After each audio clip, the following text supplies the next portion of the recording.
Good afternoon, everyone, and welcome to our virtual education program. My name is Shelby Riley, and I am one of the education coordinators at the Alzheimer's Society of Nova Scotia. We are very excited to be able to connect with you today, and today we are using Zoom for Healthcare, which is an online technology that helps us connect with you securely. If you are experiencing any troubles, please send a message in the chat box addressed to Riley, our ASNS Zoom support, and she will try to help you out the best that she can. And for today's session, all participants have been muted and your videos have been turned off. With these privacy measures in place, we will be recording the session for further use. You can change the slide now.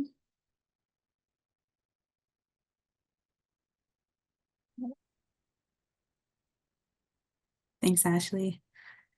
And so as we begin, I would like to acknowledge that we are in Mi'kma'ki, the ancestral and unceded territory of the Mi'kmaq Nation.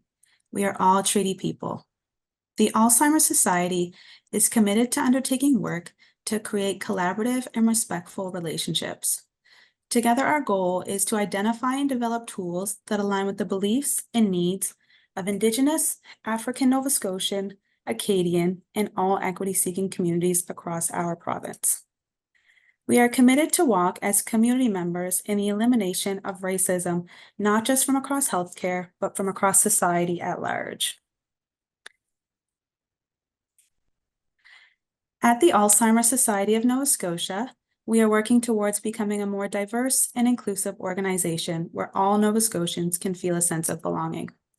We use the acronym IDEA, which stands for Inclusion, Diversity, Equity, and Accessibility, to apply a person-centered lens to our work and ensure that we're fostering a sense of belonging in all that we do.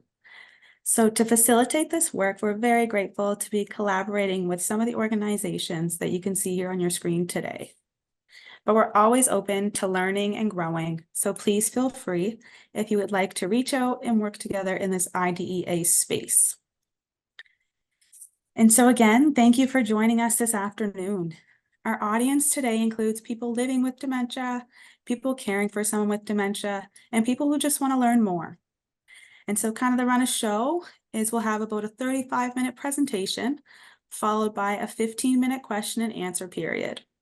So please feel free throughout the presentation, if you have any questions that come up, to send those in the private and confidential chat addressed to Riley, our Zoom support. And those questions will only be seen by her, and they will be passed along to us at the end of the presentation. Today's presentation is on frauds and scams. So when you work hard your whole life, you should be able to enjoy your golden years without fear of falling victim to a fraud, scam, or financial abuse. This presentation will cover the warning signs, what to do if you fall victim, and ways to protect yourself from those scammers accessing your hard-earned money. Knowledge is power, and together we can put the gold back in your golden years. And it is my pleasure to introduce Ashley Rhyno. Ashley has had the privilege of being the Senior Safety Coordinator for the municipality of the District of Yarmouth and the Yarmouth Rural RCMP for the past 5 years. A graduate of NSCC, Mental Health Recovery and Promotion, and passionate about individuals living and aging well and safely, working with the older adult population has been the highlight of her career. Ashley is a big advocate for education and awareness being key to helping you age and live well safely. When she isn't at work, you can find her with her family or hanging out with her 2 dogs and a good cup of coffee and a book. And so without further ado, I will pass it over to you, Ashley. Thank you, Shelby, and hi, everybody. It is a pleasure to be here. As Shelby said, my name is Ashley, and I am excited to talk to you today about frauds and scams. It is something that I see on a regular basis in my role as a senior safety coordinator, and I really do believe that education and awareness is key to prevention. So first of all, we're going to talk about why we educate ourselves. So up on the screen, you're going to see some stats from the Canadian Anti-Fraud Centre. And from January 1st of this year to June 30th of this year, there's been 21,604 reported episodes of fraud or scams in Canada alone. And those are only the ones that are reported. And there are thousands that go unreported every day. And it is something that we see frequently. So I am a firm believer of intervention and awareness and prevention, and raising that awareness for everybody. As you can see, then the first 6 months of the year, there was $284 million lost to fraud or scams, and the likelihood of getting that money back is very slim. So from 2021 to 2023, they only recovered just over $6 million. So there's still, it's unlikely that they're going to get their money back. So if we can prevent that from happening and educate people and make them aware of things that they need to look for, we want to keeping you have your money. You've earned a right to a good retirement, and we want to make sure that you have one. So the 4 P's of scams, and this is really how we want to look at identifying them. And that's pretend, propose, pressure, and payment. So oftentimes they're gonna pretend to be somebody that they're not. They're gonna pretend to be a service provider. They're gonna pretend to be a friend, or they're gonna pretend to be somebody in power so that they get your attention and that you will be willing to work with them.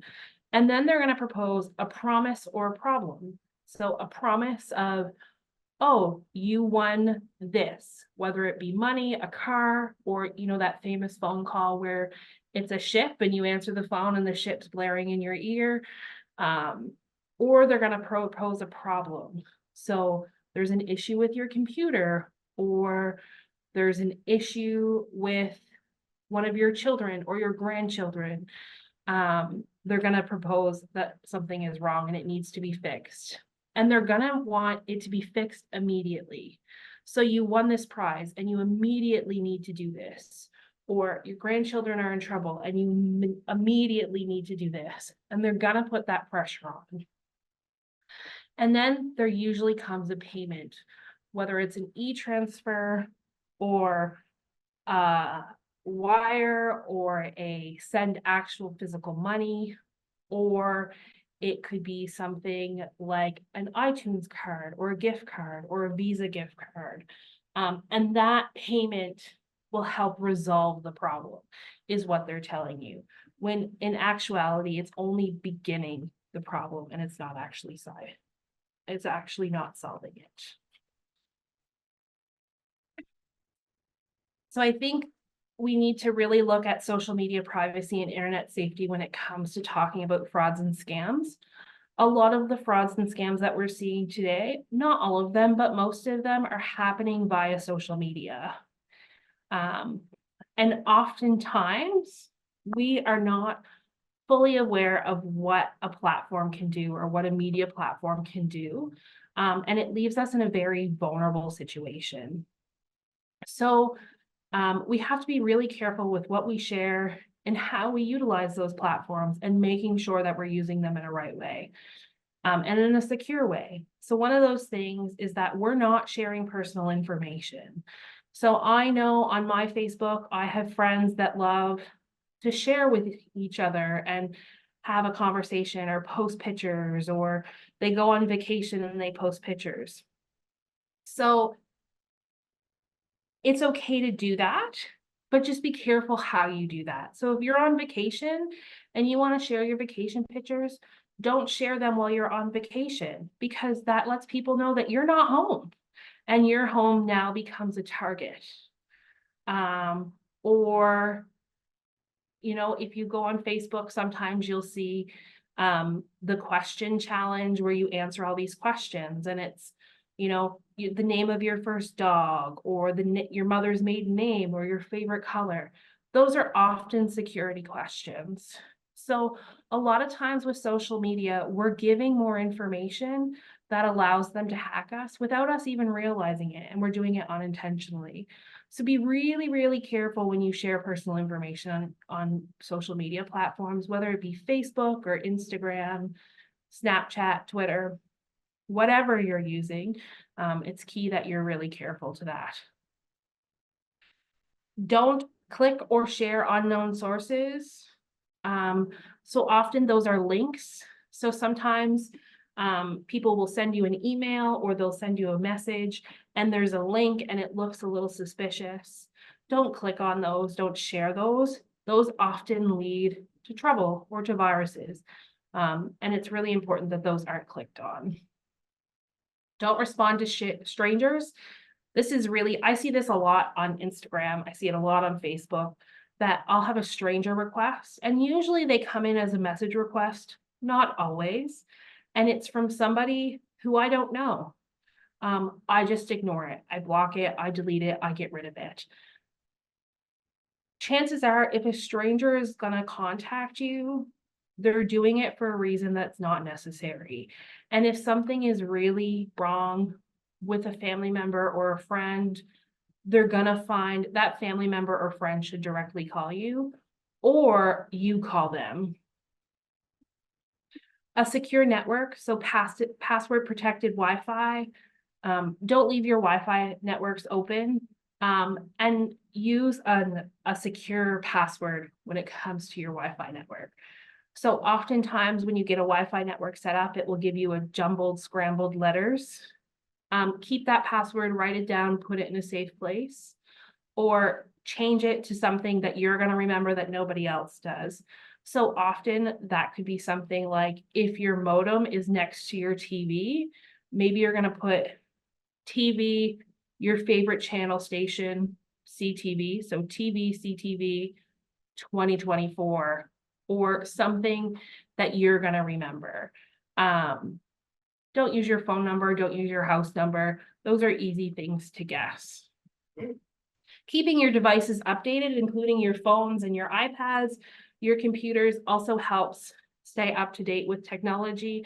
I know as I updated some of my phones and things like that, now sometimes when I get a call, it will come across and it will say scam. Having that updated technology keeps you safe. Different passwords.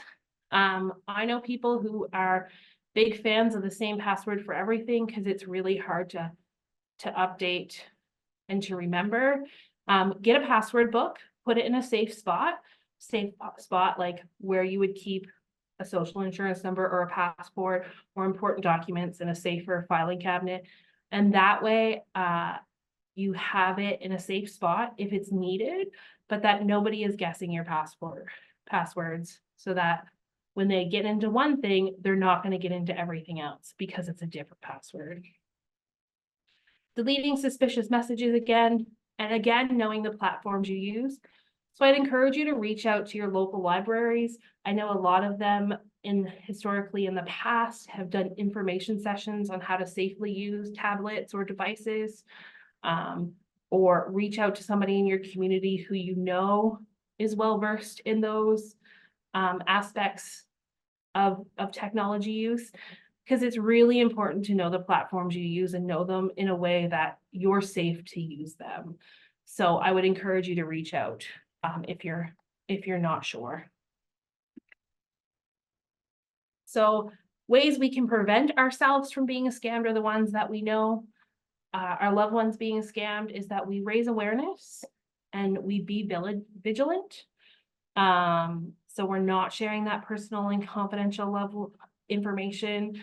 We're watching out for the people around us and we're making sure they're okay. Check in on loved ones. I can't stress this enough. A lot of times people fall victim to scams and frauds because they're lonely and they just want somebody to talk to. I remember working with an individual one time and they said, when they called me mom. And it made me feel important and it made me feel valued. And that was huge. And that's all it took. And they lost a significant amount of money. Help them by checking in on them and making sure they're not lonely. Have a cup of coffee with them once a week or once every other week, or, stop by and make sure they're doing okay.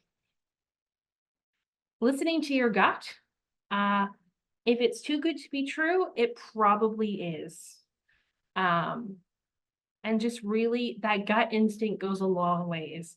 And it's okay to ask questions. And I actually encourage you to pause and think about the request. We often go into fight or flight mode when situations like this happen. And it's important to just stop and think about what's happening. Don't send money or gift cards. One of the famous ones we talk about is iTunes cards or Visa gift cards or vanilla cards, they like to refer them to. Chances are if somebody's asking you to send gift cards, it's a scam. And don't send money. I had an individual one time that was asked to send $600 in a book, and they did through the mail. And I know when I was brought up, my mom always told me not to send cash in the mail. And there is so many ways now, just, and not even the mail, e-transfers, whatever, don't send money. It's not worth it. And then properly storing important documents.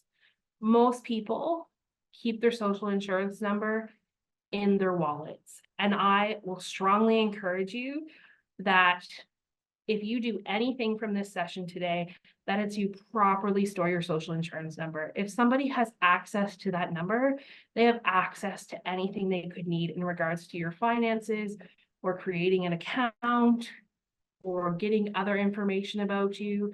And it's really, really easy to steal somebody's identity once they have their social insurance number. So if your social insurance number is in your wallet or in your purse or wherever it is and it's not stored properly, I would encourage you to, even right now, get up, go get it, take it out and put it in a proper spot. Put it in a safe, put it in a lockbox, put it somewhere that you're not carrying it every day. The chances of you needing your social insurance number on a daily basis are zero. Chances are you're only going to need it when you file your income tax, or maybe if you're applying for a grant. And 9 times out of 10, most people I work with actually know their social insurance number off by heart. So please, please, please share it. Put it in a proper spot and don't share it with individuals. So we're going to talk about a few different scams today and what that may look like. And they do kind of mix together in that one kind of rolls into the other sometimes and they kind of all collaborate. But one of the first ones I want to highlight is a gift card or iTunes card scam. And this is when generally I see it with a phone call, and it's often associated with a problem or a win. So a lottery win or a cruise win or what have you. And they're going to ask you to go and purchase an iTunes card or a gift card and provide you the 16-digit number on the back of the card. So, and then that's all they need is that 16-digit number, and they have access to whatever you want. So as you can see, iTunes cards come in all different denominations from $10 to $50 or more. And Visa gift cards can come up from $20 to several $1,000s. So it's really, really important that you understand why you're buying them. And chances are, if you don't know what it is, you shouldn't be buying it. And what I have seen with these is that stores are becoming more aware. So they've been educated to actually stop people if they buy them in large quantities. And oftentimes people have a reason why they're buying them.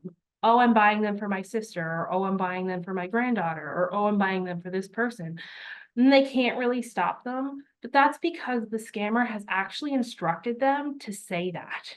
And they coach you through what to say if somebody actually is trying to scam you. So again, if somebody's asking you to buy mass quantities of these, it's likely a scam, and it's not going to fix the problem. It's actually going to make it worse, and it's only the beginning. And I want to highlight that once you actually get targeted by a scam and you've given in, that you're actually more likely to be scammed because you become an easy target.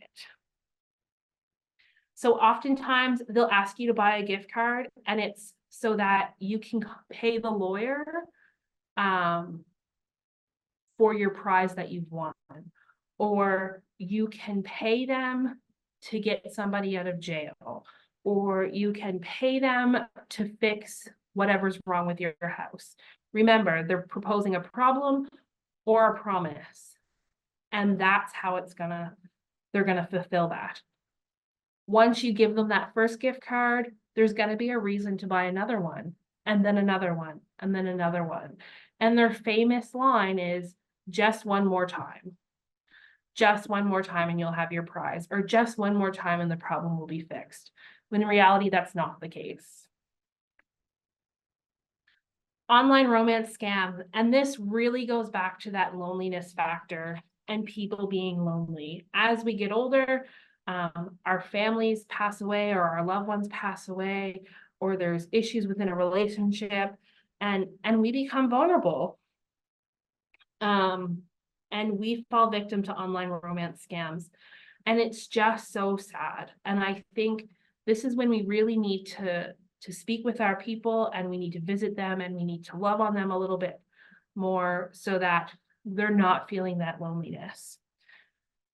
Online romance scams often come in the form of money transfers, for requests for a flight to visit you. So it's somebody from a dating site that you're on. And yes, seniors do tend to be on dating sites when they're lonely, and that happens. And they want money for a flight. So they ask you to transfer them money. Or maybe they're on I've seen one where they were on an oil rig apparently, and they needed iTunes cards to get better Wi-Fi. Well, iTunes cards don't typically give you better Wi-Fi. But that was the excuse. And they were buying hundreds and hundreds and hundreds of dollars for better iTunes cards.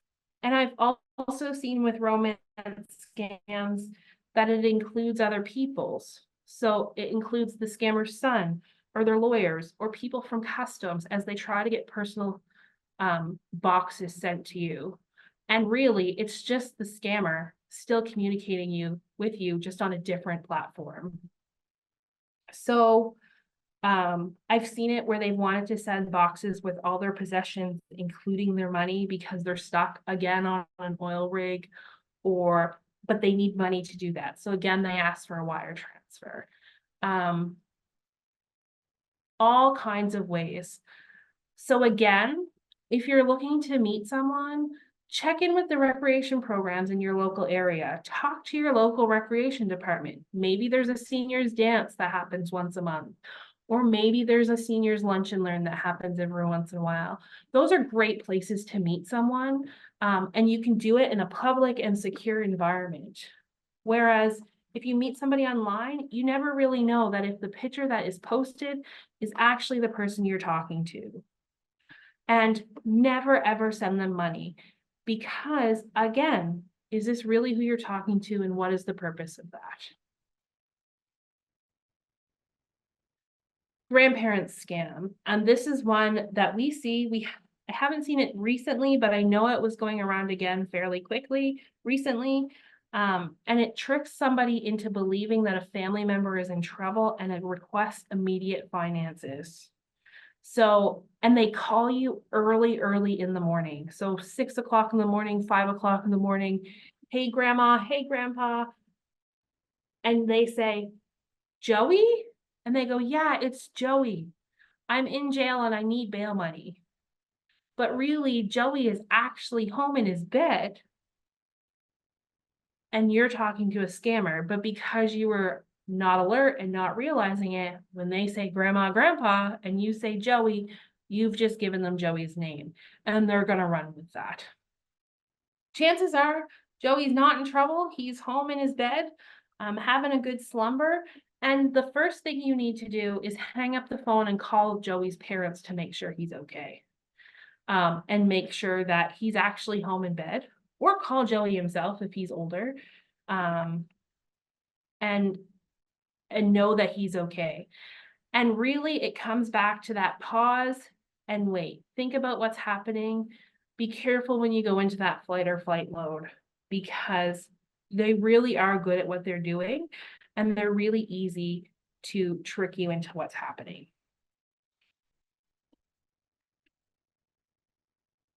So lottery and prize scams. This is again where they claim you've won money or a trip or other prizes. I once worked with an individual, and the family's given me permission to share this, that lost hundreds of thousands of dollars because they won $3 million and 2 very fancy cars. And this individual wanted to leave their family money. So they did it, they fell for it, thinking that they were going to be able to leave their family money. And in turn, they actually got themselves in very severe debt. And what happens here is that the individual, before they could claim their $3 million and their 2 cars, had to provide money to pay for a lawyer or the processing fee. And it started out in a small amount of money. And then it went to bigger amounts and bigger amounts and bigger amounts. And in Canada, all transactions over $10,000 are monitored through Equifax and TransUnion. And the scammers know that. So often the transactions will be less than $10,000 because they know over $10,000 it's tracked. But their amounts kept getting bigger and bigger and bigger. Finally, the individual ended up changing their phone number so the scammer could no longer get a hold of them, but the scammer knew their address. So they started sending service providers to the home so that they could try and get access to the individual again and get their new phone number. And it went on and on and on and on and on till they had lost well over $100,000. And they never seen any money back. And it was all because they were lonely and they had been targeted. They had just lost their husband, and they were lonely. The individual called and said, you know, they called them by mom, and it made her feel good. And they called her every day, sometimes 5 times a day. So it was somebody that they could talk to. So again, making sure your individuals are not lonely, checking in on them, having conversations with them, calling them, even once a week makes a difference.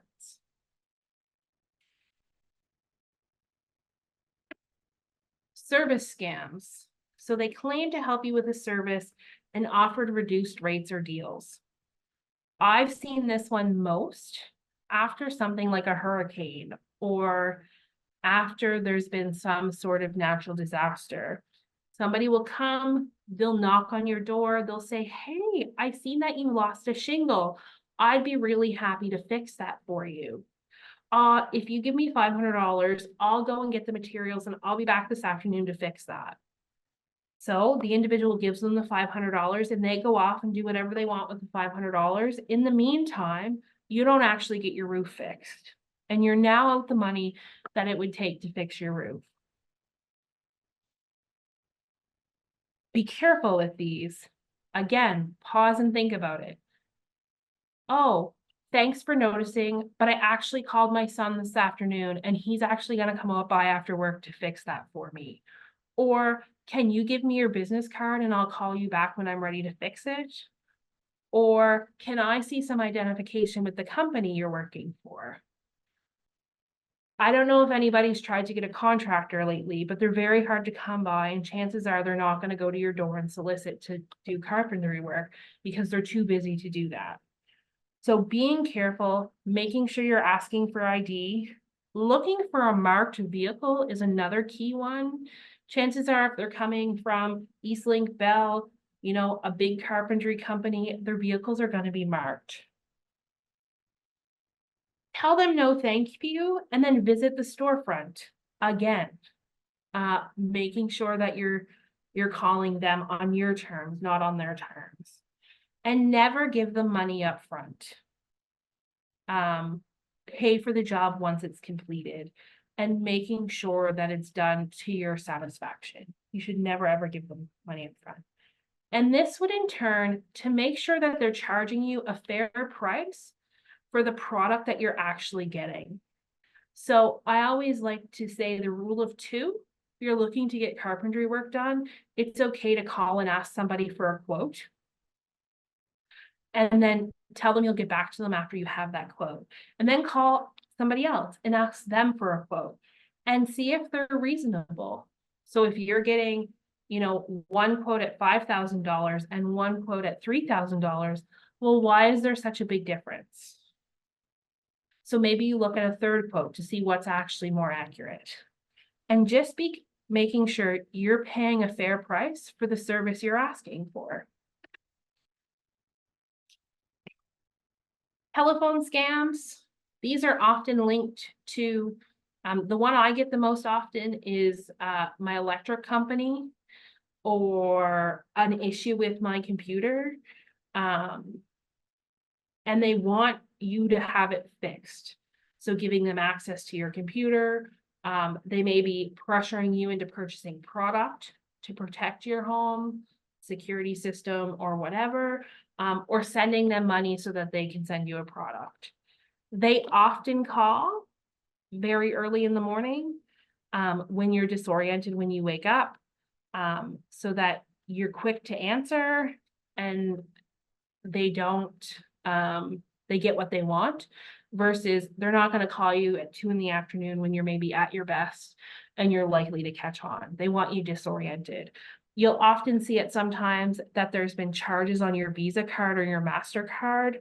Maybe you don't even have a Visa or a MasterCard, but it's, 5 or 6 in the morning and you're tired and you're groggy and you're not realizing what's happening. So again, take a break, take a breath, ask them what's happening, ask them for a phone number to call them back. And then call the company. So if it's Visa, you call your Visa company, or if it's the electrical company, you would call in Nova Scotia Power to make sure it's okay.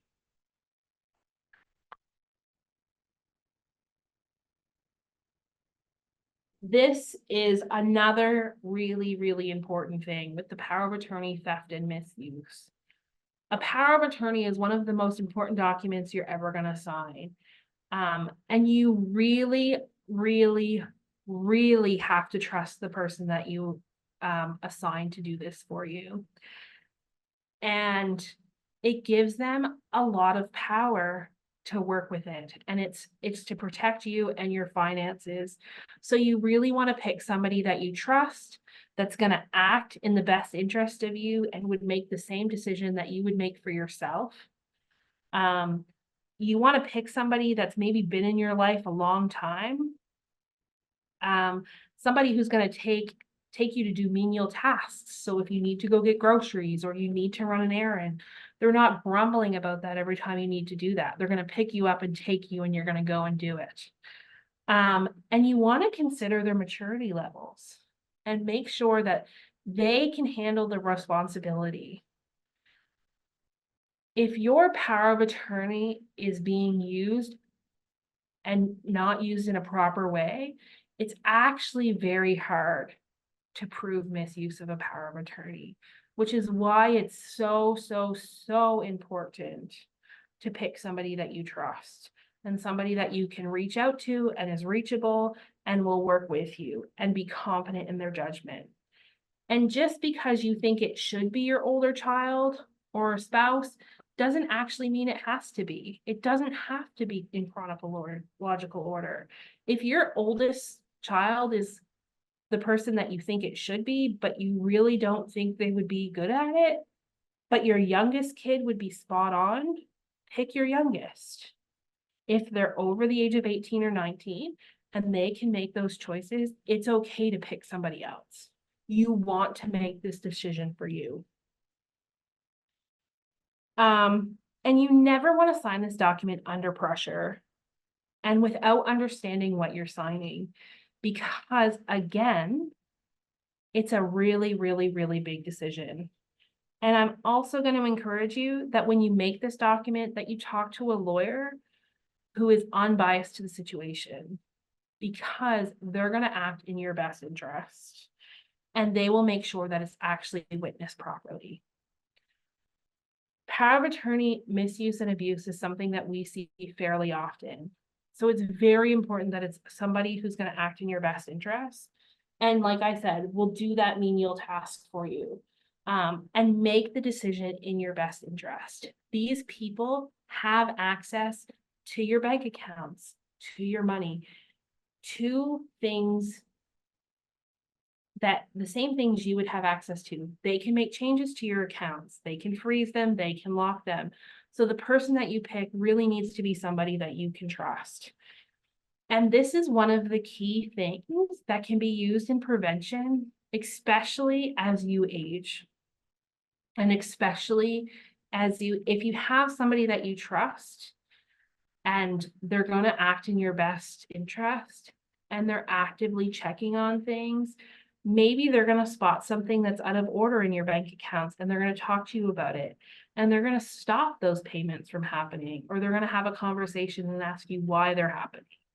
So it's really, really important that you have a power of attorney and you have an enduring power of attorney, especially if you're living with a dementia diagnosis. Because as you progress and as your capacity comes into question, having somebody in that position who you know is going to treat you well and make your best decision is key to keeping you safe. And it's also important that this is done well before that happens, well before that capacity comes into questions. We were on a call this morning and they said later is too late. I think that's a perfect analogy for a power of attorney. You want to do that now, not later, because your capacity and your ability to change that can change in a day.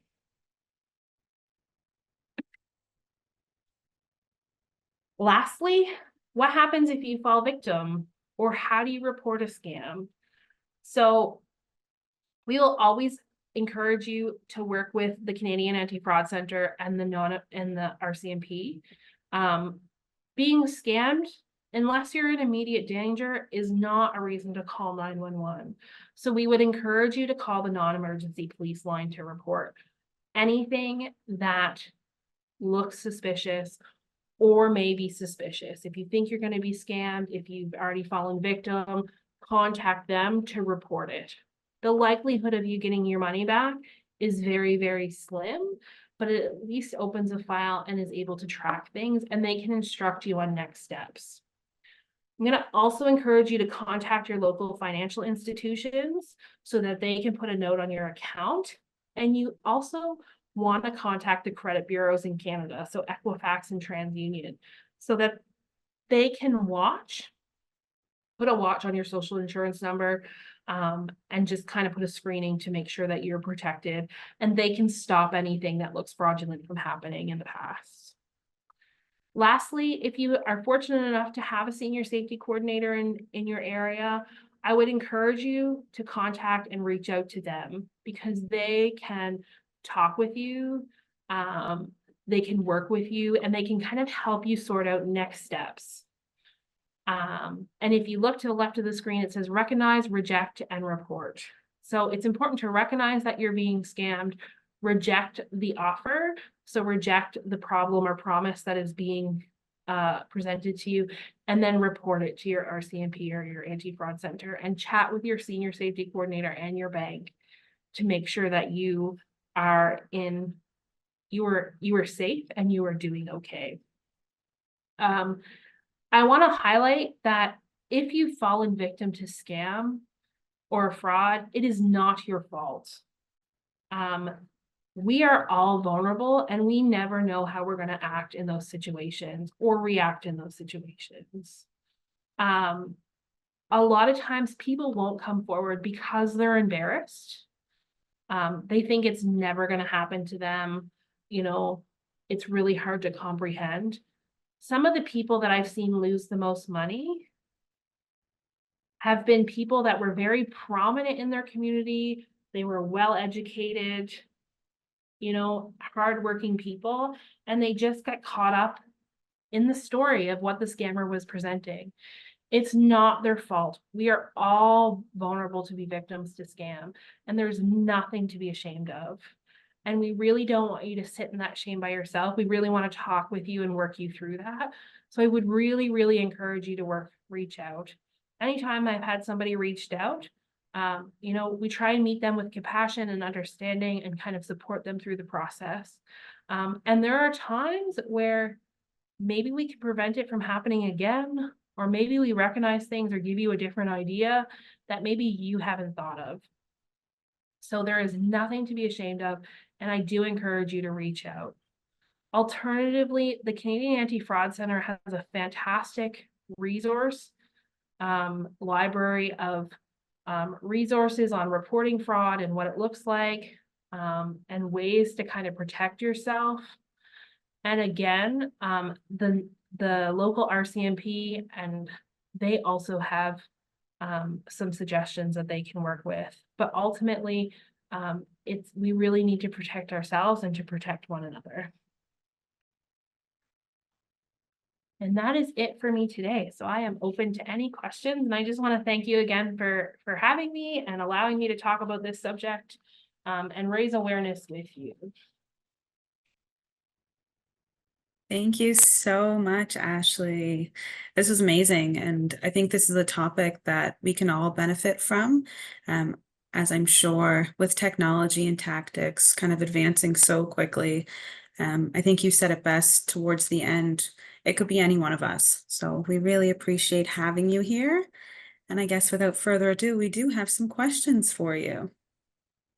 If you're okay with that. Absolutely. The first one, can you provide tips on knowing what a real link should look like? And I think they may have been referring to maybe website link or something of the sorts. Sure. So usually it depends on how you're visiting the website. So if you're visiting it through Google, sometimes if you look at the options that Google puts up in a search, there'll be a little blue box beside it or a little star beside it with a check mark. That is a secure website. Anything starting with HTTPS is a secure website. And sometimes if you look where you put the URL, there's also a little keypad, not a keypad, a lock, like a lock that you would put a key in to unlock. If it's closed, it's secure. If it's open, it's unsecure. So those are some key ways to look and find them. That's great. Thank you so much. And some of those I didn't even know. So thank you. You're welcome. Our next question is, how do I find out if I have a senior safety coordinator in my area? That is a great question. So you can call 211, and 211 has all of our information and our contact information. If you are in Southwest Nova, so Halifax down, we are typically connected with the local RCMP or local police detachment. So you could reach out to them and see if there's a senior safety coordinator there. But 211 is likely your best bet to get the confirmation for whether or not you have a senior safety coordinator. Perfect. Thank you so much. This one's kind of a follow-up and more specific. Do you know if there's one in HRM? There is not, to my knowledge. There was a senior safety coordinator, but I believe they are off at the moment in HRM. Absolutely. Thank you so much. I think this is referring to the slide right before this one, but is the police number that you provided a provincial number? So can anybody in the province use that? It is a provincial number that can be provided. Your local detachment will have their own non-emergency line. So you can find that typically in a phone book, or like 411.ca would have that. Sometimes they come as magnets on the fridge, or you can even just pop into your local detachment. It's great to know and kind of have reference for. Thank you. We've got lots of questions for you. What is the role for caregivers and kind of caregivers who are concerned about seniors with dementia who may be falling for scams, and kind of what can they do? Is there any programs, services? So caregivers always play a very important role, and I feel like they have a very hard role as caregivers. So thank you for your role as a caregiver and for recognizing that. But in terms of caregivers and what they can do, again, that visit, that pop in, that check in. If you have a power of attorney, make sure you're monitoring. If you're suspecting that somebody is falling victim to a scam, you can first have a conversation with them and see what they say. Chances are they're going to be defensive. They're not going to want to talk about it. And it really takes building a rapport in. And this is maybe where I would loop in, your local senior safety coordinator to maybe have a conversation about what it means to be safe and to avoid falling victim, or, maybe loop in a trusted friend. And again, it would depend on how they're being scammed. Are they being scammed via the phone? Are they being scammed via social media? Maybe it's a matter of, you're checking up on their social media, or you're checking on who they're messaging. And it's a little bit tricky because everything comes down to capacity. If you have capacity, you have the right to make bad decisions, whether or not we agree with them or not. And it's always, there's always a fine line there. So you do have to be a little bit careful with how you proceed, but I would always start with a conversation if they're able to have that, and just maybe highlight some of the red flags that you're seeing and start there.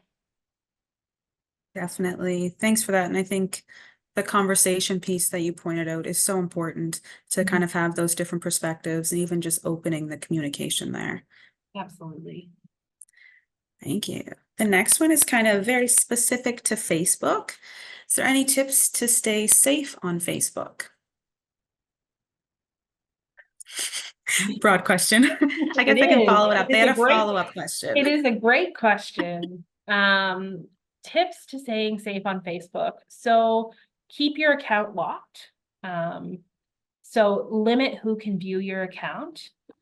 Don't add people you don't know to your account. So if John Doe wants to be your friend on Facebook and you don't know who John Doe is, you probably shouldn't be adding him.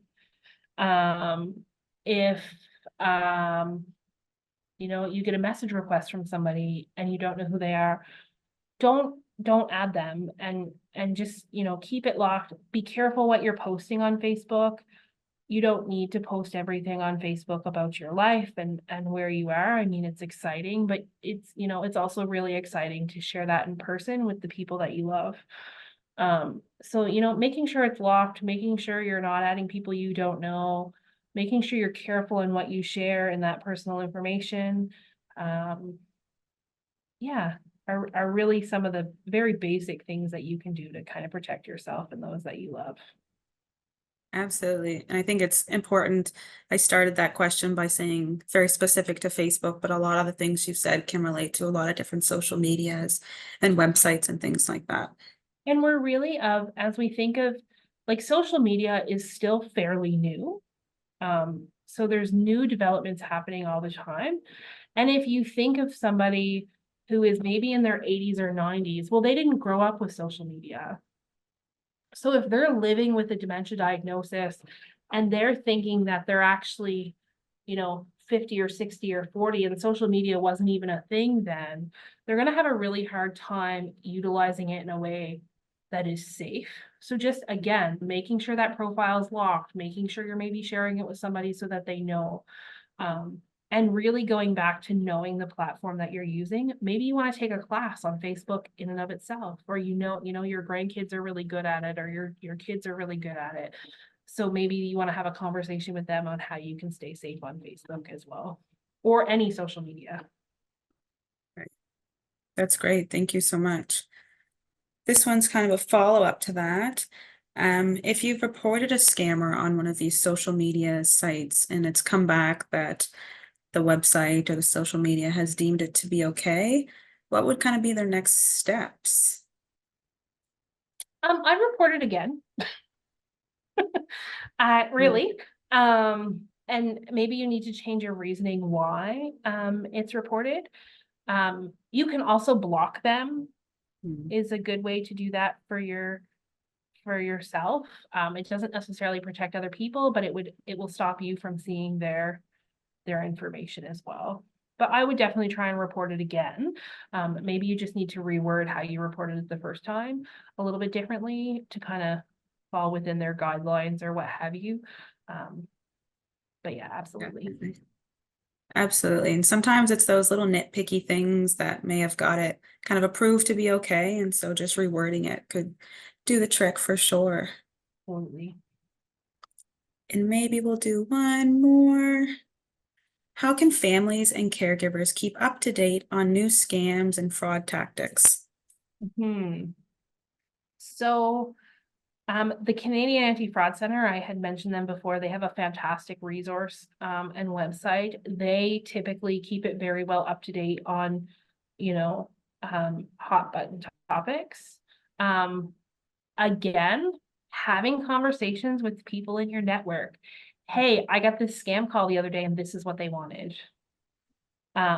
Or I got this email the other day and it looked really fishy. And, word of mouth goes a long way. And I'm really gonna, having that conversation, it's kind of twofold. One, you know what's happening and you're kind of aware of what's going around. And two, it's causing awareness. And three, it's taking away the stigma of scams. And it's making it more of an everyday conversation. I see scams all the time, especially on Facebook, with service scams, or I see them anywhere on social media. And, the more we talk about them and the more we make it part of our everyday conversation, the less shame is associated with it and the more awareness we bring. But more immediately is the Anti-Fraud Center or your senior safety coordinators are also usually on top of what's happening or like to know about what's happening. Absolutely. And I think that's it. You hit the nail on the head there with the stigma, just having those conversations. I find sometimes when I can get a call or an email and I can think it's completely believable if I have a conversation, somebody's usually like, oh, I got that email too. Mm-hmm. And even just that conversation, knowing that kind of that conversation cleared up that it was a scam and it wasn't just me, things like that. All right, so that was lots of great questions today. Thank you everybody for interacting. You may now see a poll pop up on your screen in just a few seconds. If you will, please take a minute of your time to respond to that. And I do want to say thank you so much, Ashley, for sharing your valuable insights today with all of us. And thank you everybody for tuning in today. You can send any comments or suggestions for topics or about the conversation to our office and the phone number that we have, our dementia helpline, or you can send them in the chat box today. And if you would like to have a confidential phone call with us after this conversation, please give us a call as well. Just again, this session was recorded and it will be hosted on our ASNS YouTube channel so that you can watch it again if you would like, or you can share it with friends, family, or use as a teaching tool. And I do want to thank everybody once again for tuning in, and I hope everybody takes care.